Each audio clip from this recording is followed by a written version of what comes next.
السلام عليكم. من بعد الاحتجاجات ديال اكادير والاحتجاجات ديال الساكنه ايت بوكماز والاحتجاجات اللي كاينين بزاف ديال المناطق، هادو اسئله موجهه للسيد امين التهراوي وزير الصحه والسي اخنوش واي مسؤول في هذه البلاد يمكن له يعطينا جواب. اسئله كتبتهم باش نبقى مركز. اللي بغيت نعرف انا هو هل تتوصل وزاره الصحه بتقارير ميدانيه حول وضعيه المستشفيات والمستوصفات بالمغرب؟ وإلا كانت كتوصل بهاد التقارير شكون اللي كيتكلف انه يكتبهم؟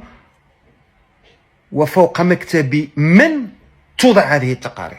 حيت هنا كيكون عندك جوج ديال الاشكاليات. اولا خاص الناس اللي عندهم لا كومبيتونس اللي عندهم المهنيه والقدره انهم يكتبوا التقارير الميدانيه بكل امانه، والثانيه هي اللي غنكتب انا التقرير الميداني لمن غيمشي عند من غيمشي، شكون اللي غيقراه وغيقول لي اجي راه كاين مشكل في هذه القضيه وكاين مشكل في هذه القضيه وهذه خاصها تحل وهذه خاصها تصاوب وهذه خاص يخرج لها البودجي وهاد لي ماشين خاسرين هنا وهاد الناس ناقصهم هادو وهادو باش يمشيو في لومبيلونس خاصهم 70 كيلومتر باش يوصلوا. هادشي واش كيدار ولا ما كيدارش؟ والا كان كيدار وما عطيش نتيجه فين كاين الخلل؟ واش على مستوى ديوان الوزير ولا على مستوى المسؤولين اللي كاينين وسط وزارات الصحه وعندهم لي بوست كبار، ولا الناس اللي كيكتبوا هذوك التقارير عندهم اشكاليه لان ما كينقلوش الصوره كما خاصها توقع؟ حنا عارفين بانه ماشي كلشي يقدر يشوف كلشي، ولكن كاين ناس عندهم هذيك المسؤوليه ديال يكتبوا ويقولوا لهم عباد الله اللي ما كتشوفوش اشنو واقع. الحاجه الثانيه، واش كاينه معطيات واضحه حول الخصاص اللي كاين في الاجهزه والادويه والاطقم الطبيه؟ واش كاينه خطه لحل هذه الازمه؟ كيفاش؟ يقدر يكون عندي خصاص في شي دواء في شي منطقه معينه في المغرب، كيجيو الناس كيقول لهم سير شري هاد الدواء ولا سير شري هاد الابره. واش داكشي قانوني؟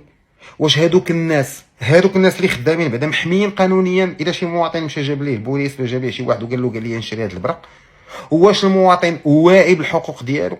هادشي راه تقريبا ما عمره ما تشرح. كتمشي كيقول لك شري الحاجه الفلانيه ولا سير دير هذه برا ورجع ولا سير عندك رونديفو من دابا 3 شهور ولا 4 شهور. واش كاين معطيات اللي هي باينه حول الخصاص اللي كاين؟ شنو الاجهزه اللي ما خدامينش؟ شنو الدواء اللي ما كاينش؟ شنو البلاصه اللي عندنا فيها بيرسونيل ناقص؟ شنو البلاصه اللي عندنا فيها الطبيب كيجي مره في السيمانه وكيغبر 6 ايام ما كنعرفوش فين هو لانه هو ساكن في مدينه واحده اخرى؟ كاين بزاف ديال الامور خاص الوزاره تكون سايقه لها اخبار والمراقبين يكونوا سايقين لهم الاخبار.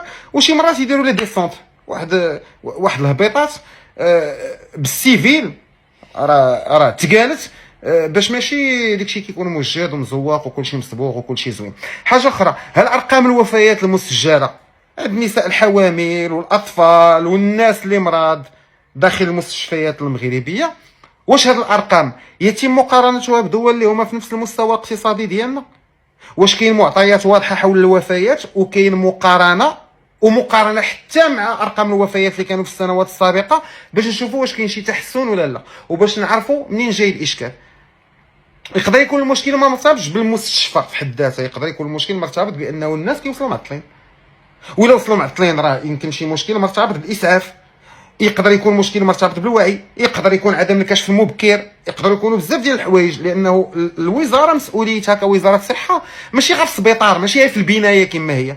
الوزاره عندها حتى واحد المهمه توعويه، الناس يفهموا صحتهم حسن، يعرفوا شنو هما الحوايج اللي يقدروا يكونوا بساط كيبانوا في الاول ومن بعد يوليو خطيرين. ماشي غير انا حدك كتدخل عندي الزليج ديالي ولا كتدخل عندي الحيوط ديالي رانا مكلف بك ومن بعد ملي كتمشي سير تفركع. فهاد المساله هذه ديال الوفيات خصوصا عند الامهات راه من الارقام المحزنه اللي كنشوفوها على المغرب في تقارير الامم المتحده. مثلا وفيات الامهات عند الولاده راه عندها واحد الدراسه خاصه وكتشوف الارقام وكتقارنها بالدول كاملين. واش الناس كيطلعوا على هاد الارقام؟ وفيات الاطفال بسبب بعض الامراض اللي ما بقاوش في بلدان اخرين. فالمسؤوليه ماشي مسؤوليه مستشفيات فقط، هي مسؤوليه توعويه ومسؤوليه تواصليه مع الناس باش يفهموا بزاف ديال الحوايج، بحال اللي كنديروا ديك الحملات التضامنيه ديال سرطان الثدي وسرطان الرحم والاكتئاب وسرطان البروستات عند الرجل. راه بزاف ديال الحوايج الناس ما عارفينهمش. شحال من واحد كيجي شي حاجه كيسحب له شي سخانه عاديه وهذاك حتى كيتوفى حيت هو ما عارفش. فهاد المساله هذه التوعويه والتواصليه اللي خاصها تكون من جميع النواحي، واش كاينه ولا ما كايناش؟ ولا ما كانتش علاش؟ السؤال اللي مطروح دابا هو المستشفى الجامعي الجديد بمدينه اكادير علاش ما تحلش؟ كاين اللي كيقول لك الوزير ما بغاش يحلو باش حتى الاخر يكون غادي باش يتسموا هما اللي يديروا ديك الخدمه. راه هادشي باش كنقولوا التقارير مهمه. يخرج تقرير يقول اخويا احنا علاش ما حليناش، وكل واحد يتحمل المسؤوليه ديالو. الا كانت شي جهه غير جاهزه وديك الفلوس كاملين يتحطوا نحاولوا نعرفوا. راه المواطن يقدروا يديروا بزاف ديال الحوايج زوينين، ولكن بحاجه ماشي اللي هي بسيطه، بحاجه وحده يقدر يفقد الثقه. وإلا فقد الثقه هذاك المواطن راه كيولي غير منتج. هو في الاخر كيقول لك انا كنطحن الطحين كامل، وهذاك نهار المرض نهار نطيح، وراه من بين الدعاوي اللي كيدعيو عباد الله الا اللي يطيح في الاطباء هنا في المغرب بقطاعين العام والخاص، لانه كاين الجزار هنا وكاين الجزار هنا، وكاين اللي كيشد النوار وكاين اللي مكرفس على عباد الله. وهادشي راه الناس واش فهمتيني عارفينو كيدويو عليه. واش انتفاضه شي وقفه الشرفه. الله يعاونكم.